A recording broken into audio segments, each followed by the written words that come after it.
New engine, oh sorry, rebuilt engine is going in.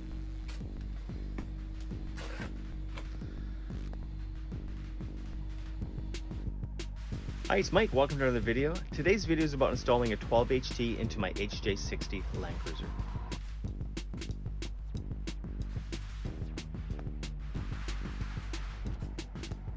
So the original engine that comes with an HJ60 is a 2H. Now the 2H is an okay engine. It's non-turbo and it has different injectors. Even if you turbo a 2H, you typically will not see the power gains you will with a 12HT. So the 12HT is probably one of the best turbo diesel engines Toyota ever made, and it's awesome. It just rocks. I love this engine. You could just cane on it all day long and it keeps on coming back for more. The neat thing about these engines is it actually has direct injection for the diesel injection, and it has oil piston squirters, and so it'll allow you to run more boost and a little bit more heat into the engine without worrying it like a 2H if you were to turbo that. We're going to look up underneath, and this is part of the reason why the 12HT is a good engine as compared to the 2H. You can see that there is an oil squirter for underneath the piston there to help cooling the piston, and that is a pretty important piece of equipment in order to get longevity and good horsepower and more boost out of these engines. Installing a 12HT into an HJ60 is probably one of the easiest engine swaps we'll ever do. There's not much you really need to do. The engine mounts are exactly the same.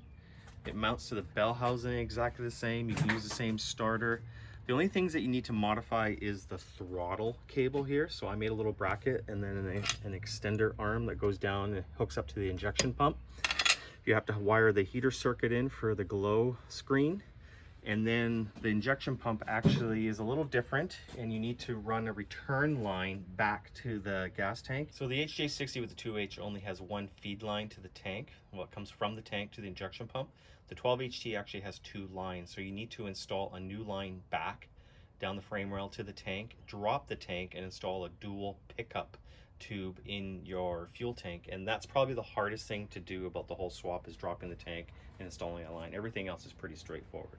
So this engine is pretty easy to wire up. All the sensors are pretty much the same. You only have to wire up one wire, one new circuit, one wire, and it's to operate this little actuator here. And what it does is it chokes the engine for air to shut it off. And so what I did is I wire up what this is actual four-wheel drive solenoid engagement, and I wire that up to the key switch. So when the key is turned off, it activates the vacuum, the circuit, to close that, chokes the engine for air, and the engine shuts off. So keep on watching. Today's project is putting the rest of the bits on this freshly built 12HT and firing it up, so hopefully everything goes well. Well, it's been a long day and everything's all buttoned up, so we're ready to start it up here, and we'll see if it works properly, as it should.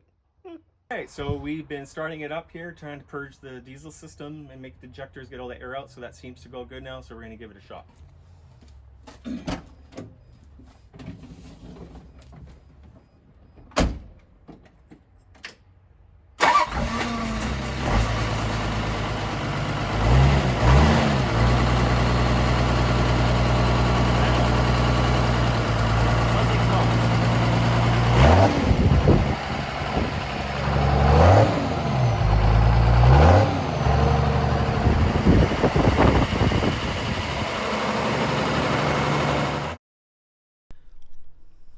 Here it is, all buttoned up, and everything works just like it should.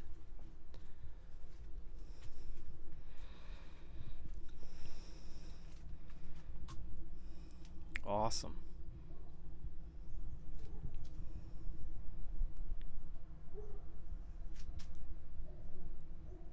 Well, I'm really thrilled the way this rebuild went, and the engine's running flawlessly. So I'm going to be doing a follow-up video of just the rebuild process, all the steps, what I put into it, and how much it actually cost me. Once again, thanks for watching. See you in the next video.